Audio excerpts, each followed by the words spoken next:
Hi friends, మళ్ళీ మీ Russian లాంగ్వేజ్తో మీ ముందుకు వచ్చేసాను. నిన్నటి వరకు లెటర్స్ అన్ని నేర్చేసుకున్నాం కదా, లెటర్స్ అన్ని కంప్లీట్ అయిపోయినాయి. ఇప్పుడు మెయిన్ టాపిక్లోకి వెళ్ళిపోతున్నాము.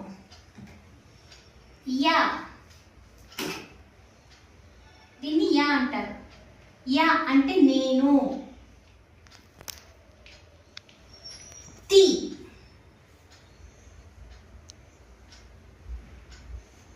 తి అంటే నువ్వు.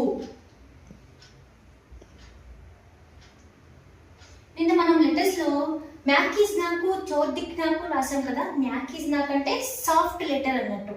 తి ఓకే, తి అంటే నువ్వు. వి వి అంటే మీరు.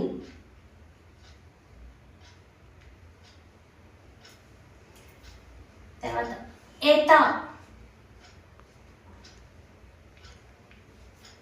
ఎతో అంటే ఇది. దీని పెడో ప్రొనౌన్సియేషన్ చేయాలంటే ఎతో. ఏతో ఏతో ఇది.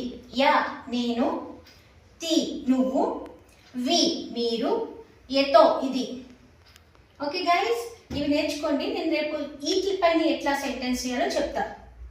ఓకే గైస్, ఏతా అంటే ఇది, వి అంటే మీరు, తి అంటే నేను, యా అంటే నేను, తి అంటే నువ్వు, వి అంటే మీరు, ఏతో అంటే ఇది. Thank you guys.